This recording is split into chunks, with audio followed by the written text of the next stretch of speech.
Good afternoon, beautiful people. Welcome to today's Instagram Live. Today is exciting because it's Friday, 1. 2, the sun has come out again. That's 3 times in a row. For London, that means it's good. That's a good thing. And last of all, we've obviously got the big man himself, Callum Kerr, on the podcast, on the live, whatever you want to call this. I'm super excited to catch up with him. I haven't seen Callum since lockdown started. He's actually moved up to Liverpool because obviously he's now filming in Hollyoaks, which is super exciting. He's better known as PC George Kiss. I'm going to be talking to him about that and his how he's been getting on the show. I'm also going to be talking to him about his lockdown and what he's been up to. And yeah, I feel like he's got some nuggets of knowledge, just like we had yesterday from Chris. So yeah, I'm super excited to catch up with him and see what's going on. As always, if anyone has any questions for Callum or for me or anyone, just pop them down in the thing there, I think. Oh, yeah, you put them there? You put them there. And I'll ask him as best I can. I have to put some product in my hair today. It's getting a bit all over the shop. But anyway, it's all good. Yes, hopefully Callum will be on very, very shortly. I hope he's done a live before and he knows what he's doing, because otherwise I could be sitting here waiting for him for a while. Anyway, I hope everyone's got big weekend plans. I'm going to go for a picnic this afternoon, which is going to be super fun. We've just been spending the morning making all sorts of lovely things to take for our picnic. Tomorrow I'm going to go running. I'm doing this. If anyone wants to sponsor me, I'm doing a 21 kilometer run, so a half marathon for a friend of mine called James, who has just been diagnosed with acute leukemia. There's a video of him on my IGTV that will be helping raise money for the NHS staff at Norfolk and Norwich Hospital where he was. And it's quite sad. He just had a baby boy literally like 6 weeks ago, and he's been diagnosed. So their families are like, it's just all gone, imploded on them. So I'm going to do my bit and help raise some money for him. So I'm running the half marathon on the 4th of June. If you are able to log on and sponsor me, there's a link in my IGTV videos. It's on my IGTV. It's about 4 or 5 days ago. You'll see the link on there, and it will show you what is where you need to go. But it's just a giving page, and anything would really, really help. So that'd be super, super cool. I'm going to just see where Mr. Callum is. What is the time? 2 past 2. Let's see what he's doing. Anyway, I'll keep talking to the jumps off. Loving that loads of people have joined on. Hello, people. Oh, Norv. Yes, Norv. Haven't seen you in a while. Hey, mate. So we're going to be chatting to Callum. Here he is, just joining the conversation. Fashionably late, as always. He's probably doing his hair or doing something. But we'll get him stuck into this live.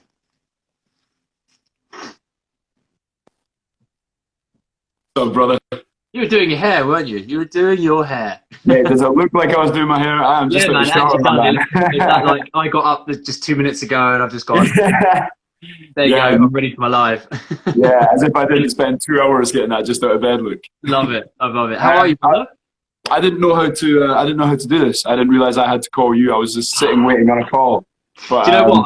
I thought for a second, I was like, no, maybe, because I've seen you, obviously you've been on Instagram for a while, but you've been quite active on it recently. I, for some reason, thought, maybe you know what you're doing, but it's okay. I was wondering, I might have to end this and start it again to get you actually on the call. So, mate,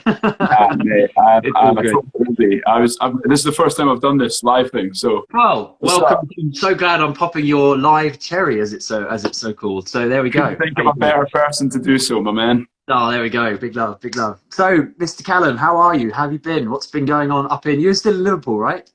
Yeah. So I moved up here to start filming with Hollyoaks, and lockdown's been pretty fine actually. Just really lucky we've got like quite a big bit of garden space outside, so we can get out and about without getting arrested. It's been good. Just been trying to stay active with little creative projects, and also just taking some time to do hee haw as well. Just do absolutely nothing. because we caught up when I got back from my trip kind of about 2 months ago, and I caught up with you then. And when I spoke to you last, you were mixing music. Is this one of your extracurricular activities you've been keeping yourself busy with? It is indeed, mate. Yeah. Hey, talk to me about the music.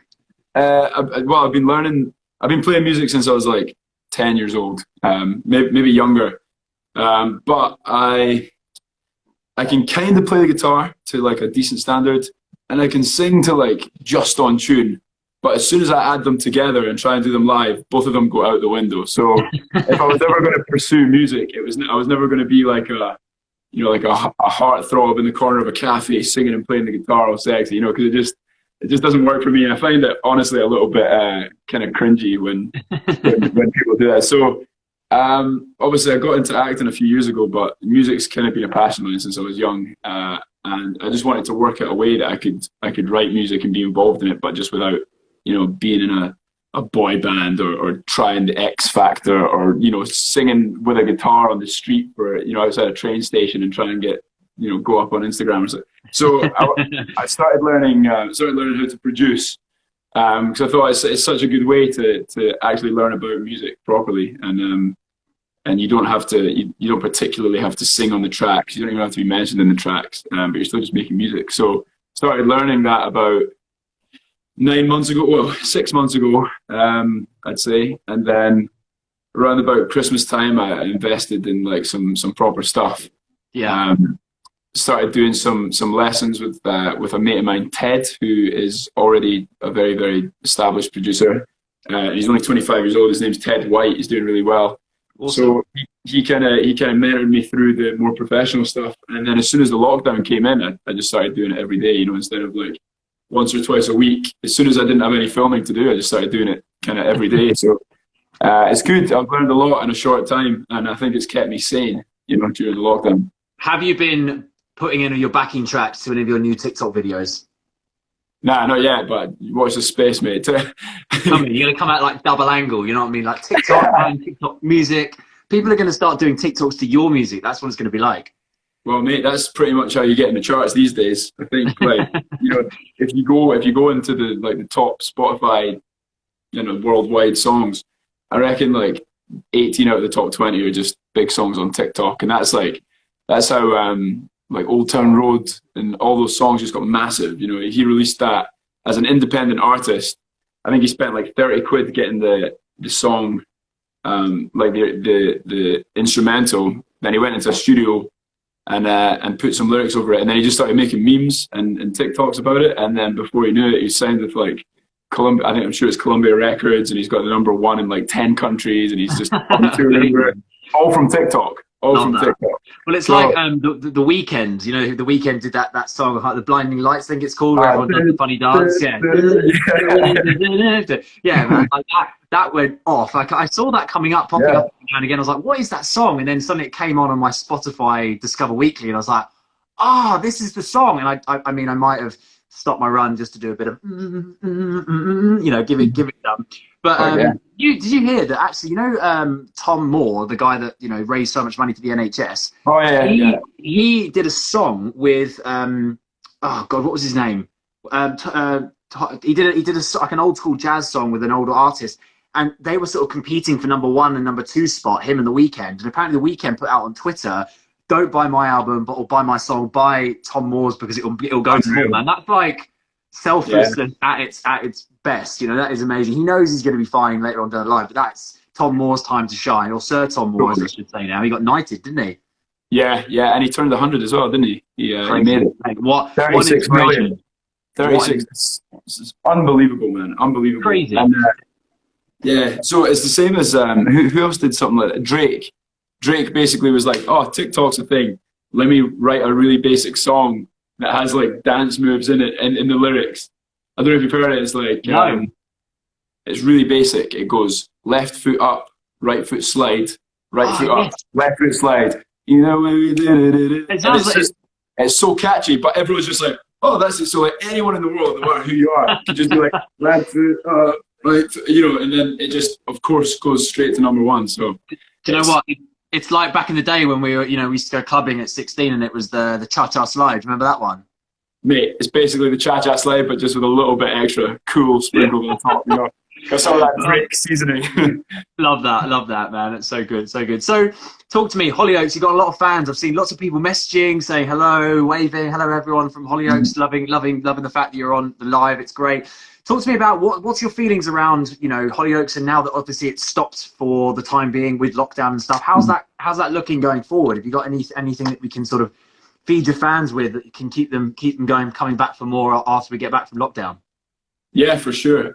So, I mean, first of all, the Hollyoaks fans are like an army, and they're just some of the most loyal fans. Like, people have been watching for ever since it started. I think 20 to 30 years ago, 25 years ago or so. Some of the characters that started then are still on the show, so it proves how much of a cool place it is to work. And then, you know, like my sister watched when she was a teenager, and she had some of her favorite characters are now people that I'm interacting with on the show now. So yeah, it's a cool show. And, you know, obviously I'm biased, but out of all the soaps, it seems to be the one that kind of captures the younger audience. And, you know, you'd assume that most people that watch soaps are kind of older. You know, they've got their schedule at night. They do their EastEnders at 6, and then their Corrie at 7, or whatever it is. But yeah, they're great with social media, and I think they're just really good at keeping the fans engaged, which has led to, obviously, as soon as I joined, I got all this influx of love from all these people from around the UK, and even like, you know, Ireland and then like Estonia, because they get it as well. So dude, you have like an appreciation society page on Instagram, or a few of them, I'm pretty sure. Like, yeah. when I mentioned that I was going to be speaking to you this week, I had a few of them like contact or follow me or like it, and I was like, Callum's got to appreciate. You know when you've made it fun. You know when you messaged me and or messaged on your Instagram saying that you didn't get the blue tick for Instagram because you weren't Insta famous. Right. It's not that. You don't need that. You just need an appreciation group. That's when you know you made it. Bang, mate, sorted. Mate, if anyone wants to make an appreciation about a group about me, go ahead. I would absolutely love that. Now, who needs a blue tick? But yeah, that's where it's at. What no one knows, I'll break the news on your podcast, is that actually I run all the pages, so they're actually all just me running my own appreciation page. And I'm like, oh my god, that's what you've been doing with yourself. Oh man, that's so funny. No, I mean, it is mad, and you don't realize how much clout one of these shows has until you actually either do the research or end up on the show. And you know, they get between 500,000 and 2.5 million viewers a night, plus whatever they get on demand and the omnibus and stuff. So there's huge numbers that watch it, and yeah, I don't get away with anything. Like, if I put something on my story just saying like, oh, I was hungry and I ate some shit food, they'll be like, oh, he's so silly, he was eating like cake today. And I'm like, oh, god damn it. Before, it's on your story for 24 hours. Now it's on the internet forever. You know what I mean? Exactly. So like, now I got to be careful what I post on the story and on Twitter. And, God, maybe it could get to that point. You better be nice to me. I've got some stories for people that I might be able to sell on from the days before Hollyoaks came along. Jeez, yeah, funny. We got some stories of events we've done and things we've done. Some cracking stories. Oh man, that time we worked at the Notting Hill Carnival, and that bar that was just completely dead, so we ended up just doing most of the bar ourselves. Well, we basically just were at the Notting Hill Carnival with free drinks. It was brilliant. And in a very quiet park that nobody was at. So it was like, great, we're getting paid to do nothing here. It was great. So much fun. Yeah, I mean, we had the best seats in the house because you could see the stage, but we were the only thing with cover. So everyone else is pissing down with rain. Everyone else is soaked. And we were in our own little bar area with free drinks, watching the music. And we were getting paid. Can't get much better than that. It's amazing. Yeah. It's amazing.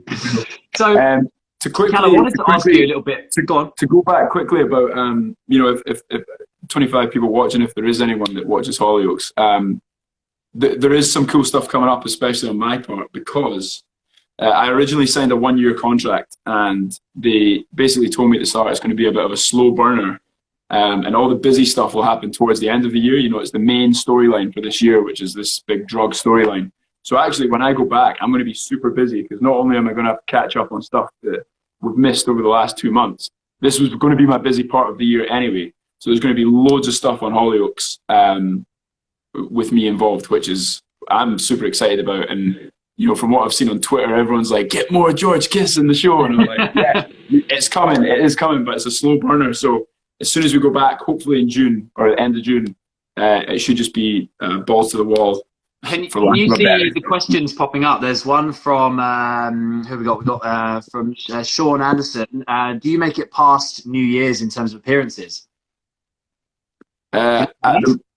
So what he's asking is basically they did something really smart last New Year. They did a flash forward 1 year, so you see what happens next year. And the guy who plays my love interest on the show, he's crying at New Year, and there's a body bag.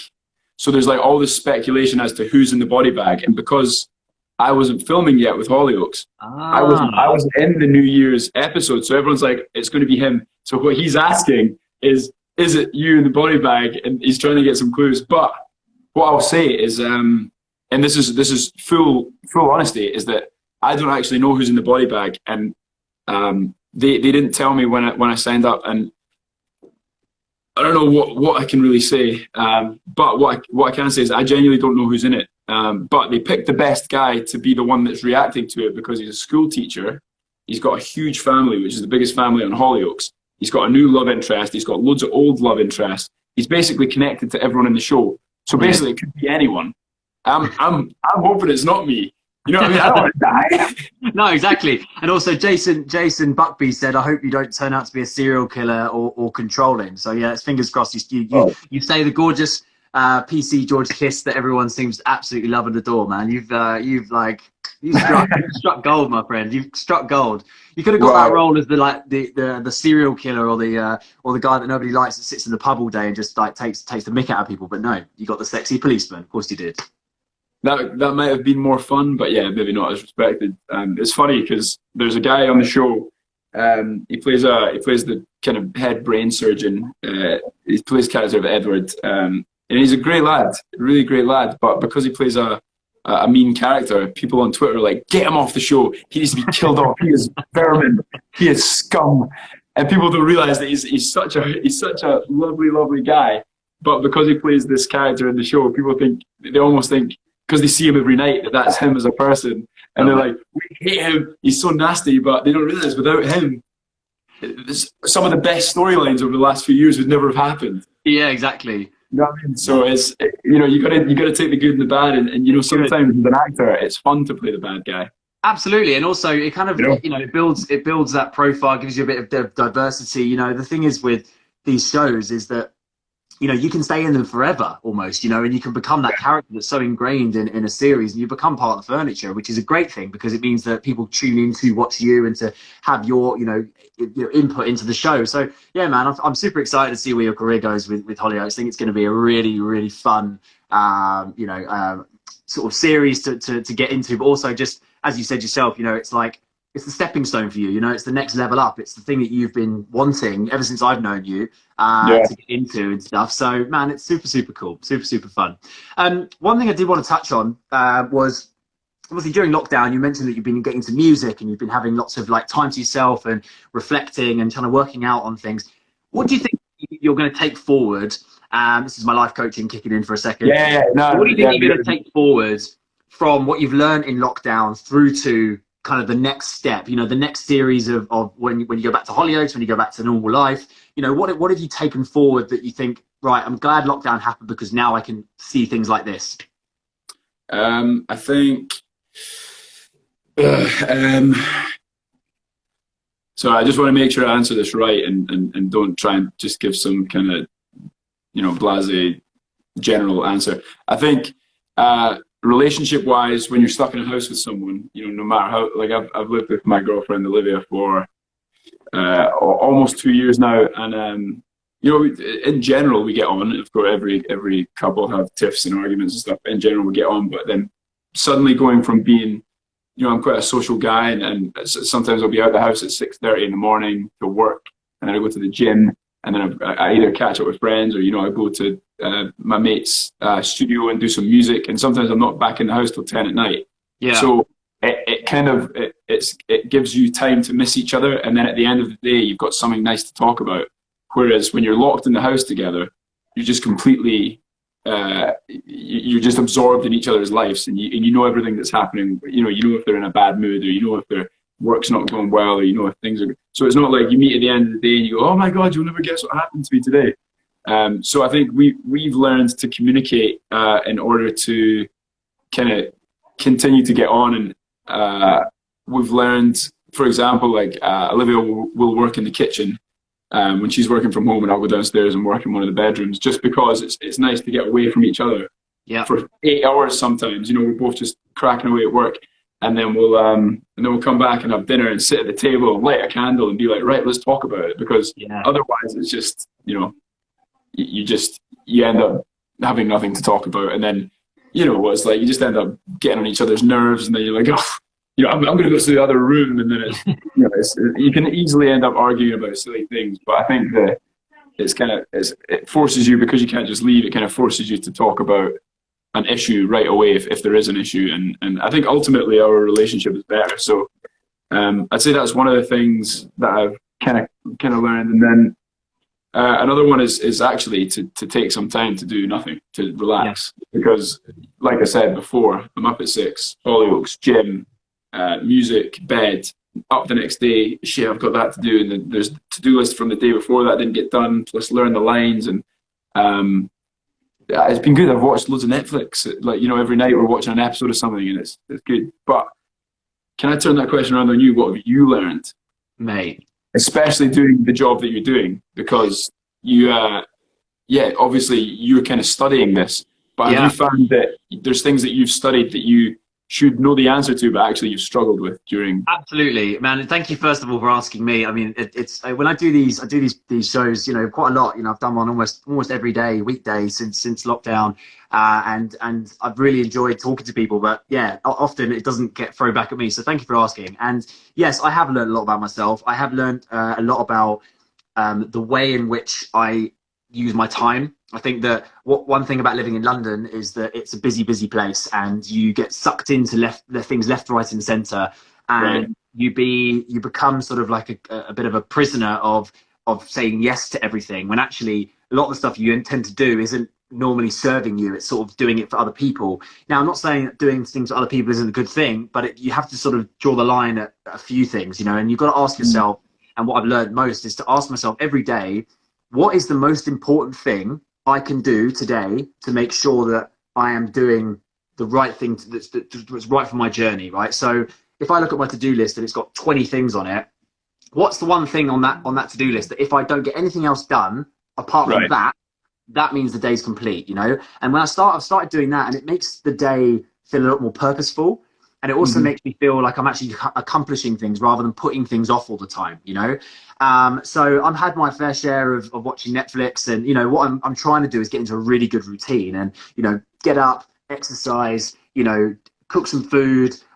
If it's a nice day, chill out, read a book. If it's not so nice, do some work, do some studying, read, you know, whatever it might be. And then in the evening, have some nice dinner, you know, chat with your housemates, friends, whatever, and then watch a film, or, you know, get some documentary series under your belt. But just make the time yours and enjoy it while you can, because I gotta tell you now, there is never a time in our lifetime, at least, that we're going to ever get this downtime again, ever. This is, you know, it's happened once because the world wasn't prepared for it, but it happens again, right?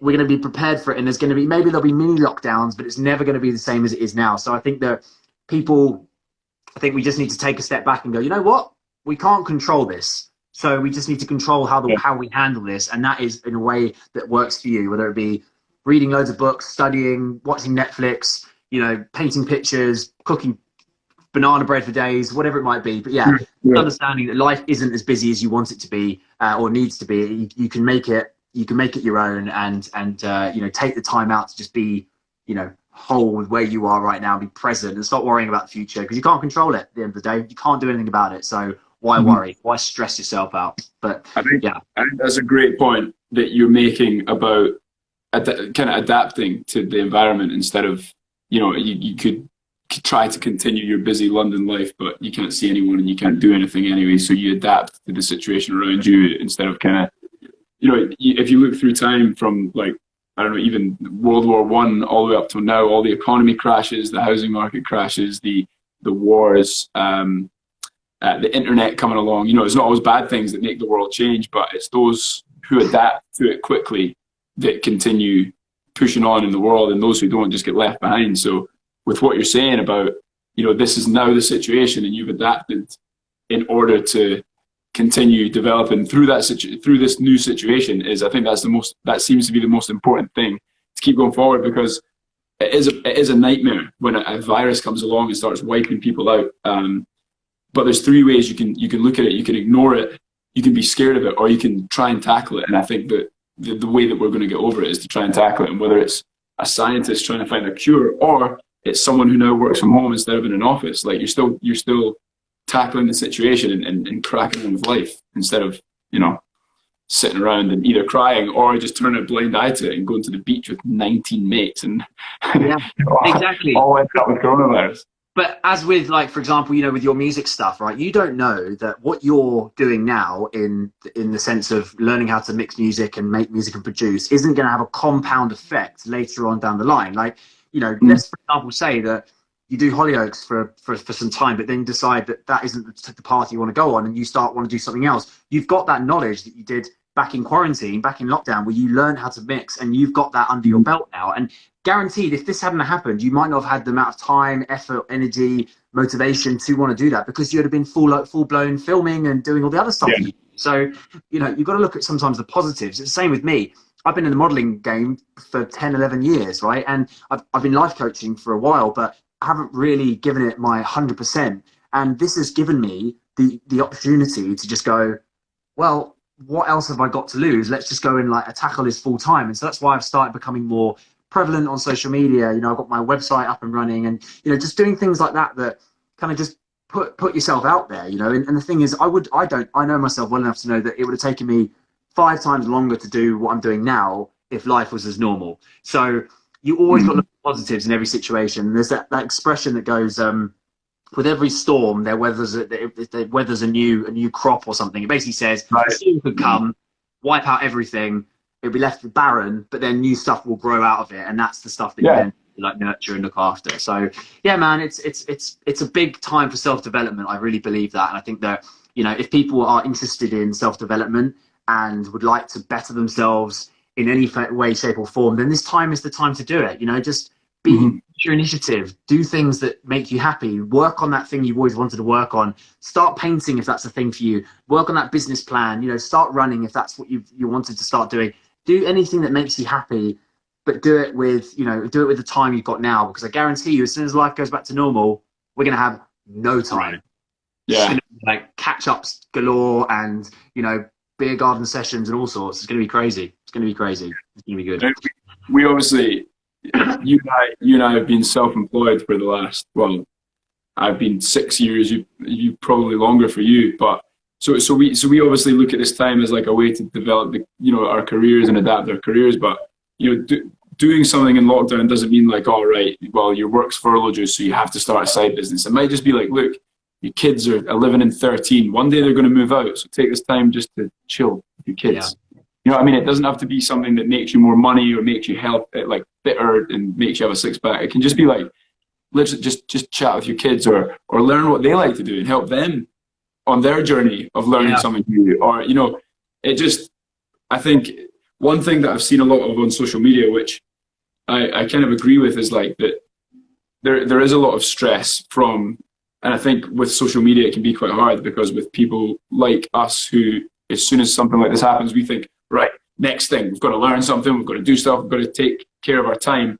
And then there almost becomes like an urge for people to tell other people, oh, if you're not doing what I'm doing, then you're wasting your time. But I think that's nonsense. And I think that basically, as long as you are healthy and happy during the lockdown with what you were doing, as long as it's not hurting anyone else, I think that's what you should focus on. So if you just love watching Netflix and you never had a chance to watch Netflix before, watch the hell out of Netflix. Yeah, maybe you get bored and you do find something else. But totally, I think what you said, as soon as you said the word "do what makes you happy," I think that the most important thing, especially if what makes you happy is having loads of sofa days that you never used to get. You know what I mean? Exactly. That's why it's my mantra. It's my slogan. It's my motto.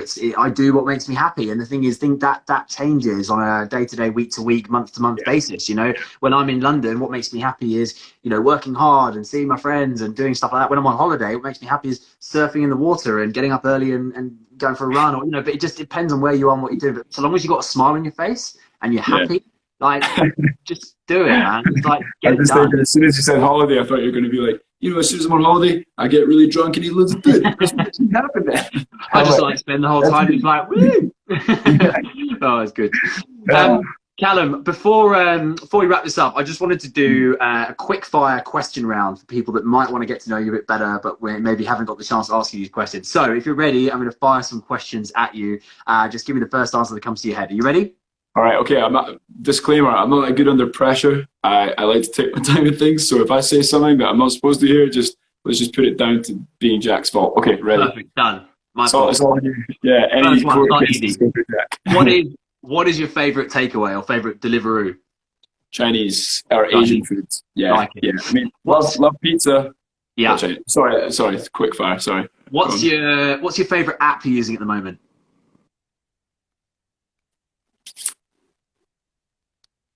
Again, it's meant to be quick fire. I'm definitely using like Instagram the most, but it's not my favorite. I think. Can I use a computer application? Done. Yeah. Ableton Live. Good. Like it. What's your favorite exercise that you've been doing at the moment? What's the one that's keeping you fit and healthy? None of them are my favorites, but I've been doing loads of kettlebell stuff. So like kettlebell squats. What weight have you got? 16. So it's not very heavy. So. Mate. I need to get. I've got a 12, but I think I might have to upgrade soon. I just haven't been able to find them online. That's good. I like it. You have to send me some kettlebell workouts. 24. I think 24 is the one because you can do single or a double with that, and it's still quite heavy. Or just get another 12, and then you can kind of choose. That's good. Yeah, you'll have to send me some kettlebell workouts, man, because I'm getting a bit bored of my routine. We'll have to swap notes. Doing so many burpees, right? Yeah, exactly. Well, when I challenged you to the 1,000 rep challenge, you did it though.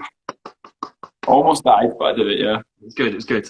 Next question: which place are you missing visiting the most here at home? Like being able to go to? The US. So I go to the US like 3 times a year because that's where Olivia's from, and can't go right now. So I love it over there. Maybe I'll move there one day. But yeah, I miss it so much. Austin, Texas is, apart from Edinburgh, the best place in the world. We need to. You've had big chats about Texas. We need to.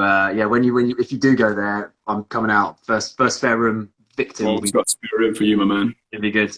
Right. What's the hardest challenge, other than the one I gave you, unless it is the hardest, that someone's given you on lockdown?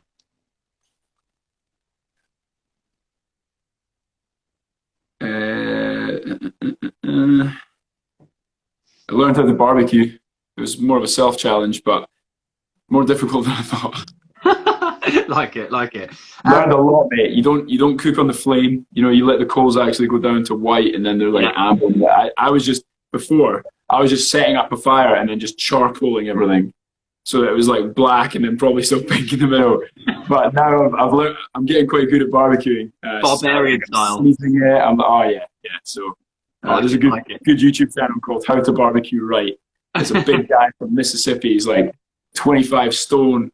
He's like, hey, I can't remember his name. It's like Nelson, and this is how to barbecue right. And he just tells you about these beautiful recipes. So I recommend that. Brilliant. What's the best Netflix series you've been watching so far? What's the one that's topped it for you? Ozark. Yeah, I've heard that a few times. I need to get onto this. I started The Last Dance last night, and that's awesome. Have you seen that yet? That's the Michael Jordan one, right? Yeah. No, I think that's next on the list though. We just finished Schitt's Creek last night, which is funny, but Last Dance is next. Is it good? Yeah, I've only seen 2 episodes, but it's a sports documentary. So if you like that sort of thing, it's really, really good. It's really good.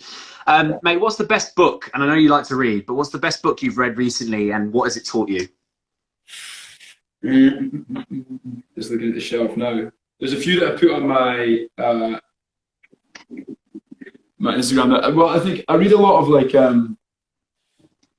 I read a lot of, kind of music books and stuff, but that they're not so much the best books as just shit that I want to learn. But I think the best book that I've read, I can't see it at the moment, but it's called The Humans, and it's about an alien who he lands on Earth, and he has to learn how to be a human, and he just thinks what is the point in this stupid emotional race?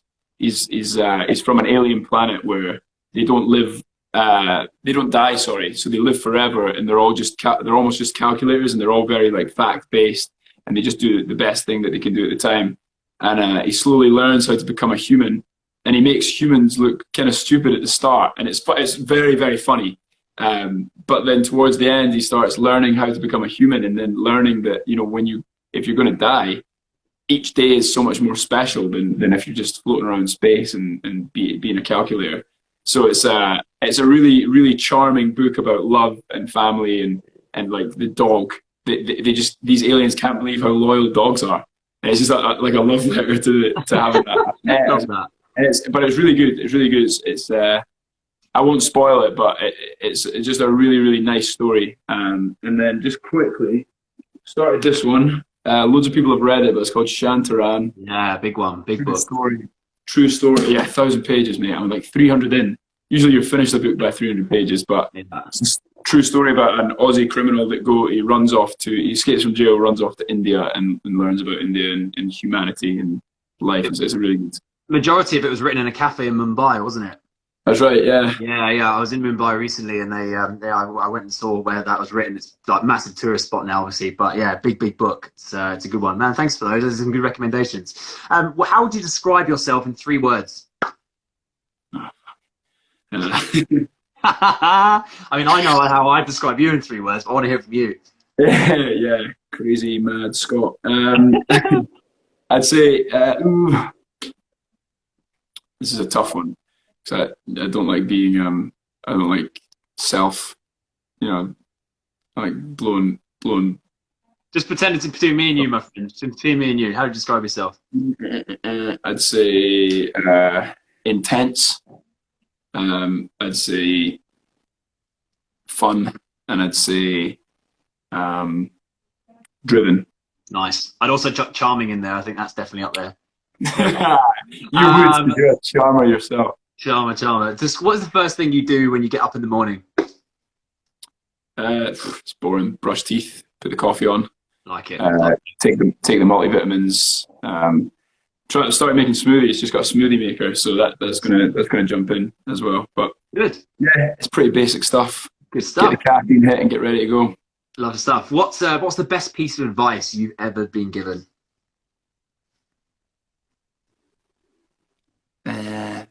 That's a great question. Best piece of advice. If it doesn't make it's a bit rude. If it doesn't make you money, make you laugh, or make you come, don't do it. Like it. So then that follows on nicely to my next question. What would you say to your 21-year-old self?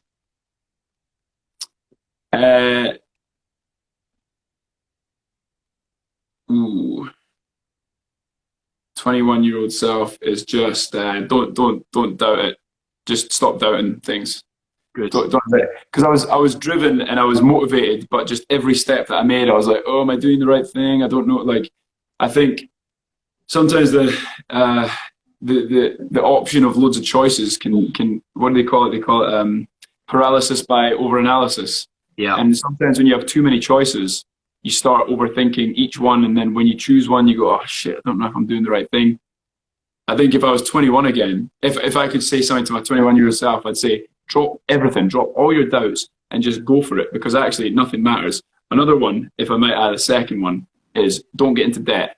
That's the biggest bit of advice I could give a young person, because when I was 18, I was at uni. I got a student loan. I was at college. Sorry, I got a student loan, and then I didn't finish college. So then I started working bar jobs. So then that wasn't paid off. And then I went and traveled the US, and I got greedy, and I took out a credit card. And then when I was 21, I moved to London, the most expensive place in the world, and I had to not only pay for an expensive apartment, I had to pay off a debt as well. And it kind of, like with the music stuff, you gotta invest a little bit at the start in order to get started. Once you've got those things, you know, like your keyboard and your guitar and your applications and stuff, it's actually quite cheap. You can kind of run with it after that. But I might have started this a lot earlier if I hadn't been, you know, not financially sensible when I was younger. So actually, don't get into debt. It's just it's crippling.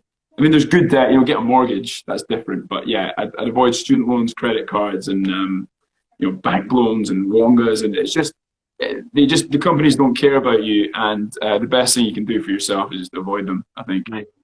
Brilliant advice. Really, really good advice. I'd say something similar to myself as well. The debt thing is, you know, enjoy yourself while you're young, but like don't do it at the detriment of your finances, because it's not worth it. It really isn't. Yeah. Things get more expensive as you get older, so you don't want to be having a backlog.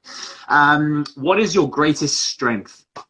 Mate, before I answer that, can we give a shout out? Because that, I don't know if you can see that latest comment. There's quadruplet sisters. Wow. Called Georgia, Claudia, Chiara, and Fabrizia, who all watch Hollyoaks. I've never, ever, ever, ever seen quadruplets before. Wow. But shout out to those sisters. Thanks for tuning in. QT_CA, can you maybe send Callum a picture of all four of you stood up next to each other so he can see four quadruplets? Because I think that's amazing. Yes, yes. There you go. Expect that photo in your DMs. Amazing. Yes, what's your greatest strength, mate? I think greatest strength. I think I have I don't know if it's from playing sport or whatever. I just have a win at all costs mentality, which is it's results driven. So, you know, I think a lot of people quit because they're worried about like a short term result. Whereas if something goes wrong, I just work out how to fix it. And you know, if an audition goes wrong, if I don't get a job, a lot of people, and it's a tough one. People do things different ways. I just assumed that there was something I could have done better. And a lot of actors say, oh, you know, if you don't get a job, you maybe just weren't right for it. But I kind of have the opposite approach. And I think if I didn't get a job, it's because I wasn't good enough. So how am I going to improve? What could I have done better? And I think that results-driven mentality is why I've got to the point where I am now, without drama school and without proper training, and you know, just turning up and getting it done. You know, it's kind of end goal orientated. It's like, I'm going to make a living out of this, whatever happens. No matter what, I'm going to do it. So how do I get there? And each step, I'm like, right, what's the next step in this process? And I think that for anyone self-employed or anyone with like a goal, I think look at the end goal and then just work out how to do it under any circumstance. Absolutely. Have you read David Goggins' Can't Hurt Me? Yes. Yeah. I just finished it this morning, and it is exactly what you just said. It's like, regardless of what experience you've got, what things are holding you back, what obstacles in the way, doesn't matter. If you show up, put your best effort in, you will succeed. You will get there. You will be the person that tops the class because you've got the mentality to get you there. It's all about the mindset. All about the mindset. And I firmly believe that. People that think they can't do something because of some made up thing in their head, bollocks. It's their mind that's telling them they can't, not their body. You know, people can do some incredible things. Absolutely incredible things. Right. Last thing. What day of the week is it? Good question. Friday. Yes, it is. Friday it is. Do you mind if I add to your last point? Go for it, yeah. I think what you said was spot on. I'm just trying to I'm just going over what I was thinking in my head before you made me think about what day of the week it was. Mindset. You said you're talking about mindset and no, I've lost it. Don't worry about it. But yeah, I think that what you said actually relates. It's the goal-driven thing about, you said earlier, if there's 20 things that I could do today, what's the one thing that would actually make the biggest difference? Yeah. And that's exactly the kind of thing that David Goggins is talking about. And I think I've not really studied it, but what I was unintentionally doing when it came to acting. So, you know, if I've got right, you're meant to do your accounts by January the 15th, I'll leave them until the 13th because I'm like, I've got all this other stuff to do. And it's actually good to put off the stuff that doesn't need to be done right now. Yeah, do the shit you need to do right now. So like you said, if there's one thing that you can do to get better, if your dream is to have a #1 hit, why are you taking piano lessons? Right? Work out how to play the piano up to the point that you need to. Yeah. Or don't take the lessons. Start writing songs. Go back to lessons if you need to get better, but you know, there's a lot of people think, right, I need to do this, I need to do this. But when you work it out, if you make that, sorry, as soon as I'm on a point, my brain's just like, see your vocabulary, it's gone. If you get that goal and break it down, just the little things that you need just to get that goal, then you'll get to that goal faster. You know, like Adele doesn't need to be a grand piano master in order to play the piano and sing. Yeah. You know, so it's one of those things where I think you hit the nail on the head. If you can do one thing every day towards your goal, yeah, do that one thing. Do the most important one. It's minimum viable product at the end of the day, and that comes in like behavioral way and also, you know, things that you put out. And if you're able to essentially do something, and then instead of thinking when it doesn't work you failed, you learn from that, and that learning is the biggest piece of knowledge that you'll ever have, because it will tell you what went well and what didn't go well, and then you just adapt. Nobody has a clue how life works, right? No one has a clue. No one has a clue. Everyone thinks they've got it figured out, right? Don't have it figured out. They're just doing things more in the background, the stuff you don't see, like, you know, the Jeff Bezos of the world who owns Amazon, right? Yes, he's a trillionaire almost, but he's probably failed thousands of times at other stuff, and he's probably spent thousands of pounds and dollars and everything trying to invest in things that didn't work. And all we see is the stuff that works, you know?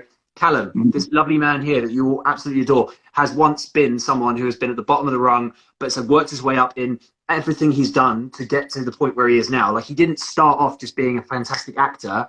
You know, you started off wanting to act and put your heart and soul into it, and now you are here. I was terrible at acting when I started. I'm still not, you know, where I want to be. There's still times where I come across challenging parts of a script, or, you know, so sometimes it's even just how to you get something in a script that isn't really the way that you'd say it, and you have to get your head around it. So yeah, constantly learning. Mate, I've got a question for you before we end this. Seeing as we're kind of goal driven and results orientated has been kind of the theme of this. What's your biggest goal with what you're doing now? My biggest goal, as I suppose, because I wouldn't say there's an end goal, because I don't think there's such a thing, but I think that the goal I've got right now with where I'm going with my life is to become a respected, established, and trustworthy individual within the coaching world that people turn to for advice, motivation, and guidance. I think that a lot of what I do is helping people achieve their goals and taking them from where they are now to where they are wanting to be. And I think that because I'm just starting in the grand scheme of things, if you like, I haven't been doing this for 20 years, I would like to be someone who is known for changing people's lives. That's the ultimate goal. You know, when someone says, I was once like this and now I'm like this with the thanks of Jack Ravel, that for me, job done. Job done, you know. And I don't necessarily mean that in a way of like I'm going to be wanting, you know, the fame and fortune of it. I just want to know that I've changed people's lives and helped them with the things that they maybe have struggled with forever. And you know, I'm lucky that I've got the mindset that I can change to help myself, but now I'm using that skill to help others. And you know, I'm constantly learning, because the world's constantly learning, everyone's constantly learning, and I'm growing every single day, and I help and encourage others to do the same, because if we're all growing, geez, man, the forest that we could become is just insane. You know, it's save that one for the book. Save that one for the absolutely. Book. But no, mate, and it's people like you and, you know, the other people that I've spoken to on my IG lives and the friends and the circles around me. And the thing is, when you get older, you start to recognize the people that actually give a shit about who you are, what you're doing, and like support you along the way. And you know, you're one of those people to me, and I've got like a handful of others that do the same. And you understand that those people are there to purely just to support you in your dreams, as I am to the people that I do that to as well. So, you know, I think when it comes to setting goals and challenges, as you said, you've got to believe in yourself, because if you don't, nobody else is going to. You've got to be bold enough to go out there and want it, and like be bold enough to go out there and get it. And also just be sure that if it doesn't work first time round, just try again and again and again. And it works, you know. As I said, read, if anyone hasn't read it, this book, Can't Hurt Me by David Goggins, right? It will teach you a thing or two about determination and never giving up. It's a really, really good book. Quite army focused, but it's a good book. Really, really. Thank you for asking. Appreciate that. That's cool, man. Well, I'm looking forward to seeing where your journey takes you, and, you know, maybe in 20 years when you're £500 an hour to get advice from, and, you know, maybe I'm making some decent money myself. Maybe we can work together, you know. Absolutely, man. Look, in the short term, I'll be booking a train to Liverpool as soon as those bloody stations allow me to, and I'll be coming for a night out with you because I feel like it's long overdue. Well, mate, I've got a spare bedroom here. It's got your name on it. Anytime. Fantastic. Thanks, man. Appreciate it. Look, have a lovely rest of your weekend. If people want to find you, I'm sure they already know where, but obviously social media, Instagram and TikTok, is that the best place to find you? I basically accidentally became more popular on TikTok than Instagram. My first video got like 500,000 views or something. Yeah, I suppose Instagram's really the one that is gonna last. I think TikTok is just a bit of fun at the moment, but I probably, I'm not really keeping an eye on it, to be fair. But yeah, Instagram's good. Twitter's always a good one if you want to hear about my dumb thoughts. But yeah, to be honest, I'm not really huge on that. But yeah, I suppose I post all my work on Instagram, so that's the one to probably. There was I'm going to start. Rachel who wanted a shout out. Oh. Did you see that? Can you say in your best Scottish accent, "Hi, Rachel"? Hello, Rachel. Here's your shout out from me. That touched my heart. That touched my heart. I need to get that Sean Connery down. Yeah, absolutely, mate. You're not far off. Man, it's been a pleasure catching up with you. Thank you, everyone, for tuning in. It's been absolutely lovely having you all comment and spread your love for Mr. Callum here. Mate, from me, it's so nice to see you well and happy. And yeah, keep looking after yourself. And I will see you very soon, I hope. Likewise, mate. And don't send me any more fitness challenges, okay? Okay, noted. Right. Just book recommendations. Yeah, that's perfect. Done. Like it. Nice one, mate. Peace out, brother. I'll see you soon. See you guys. Thanks for tuning in. Bye. Bye-bye. Thanks so much for tuning in, guys. That was the Mr. Callum Kerr, aka George Kiss, PC George Kiss from Hollyoaks. I hope you enjoyed the chat. If you missed out on the first half, whatever, then you can catch it on my IGTV. I'll be posting it straight after this. Otherwise, have a wonderful weekend in the sunshine. Lots of love. Take care. Bye.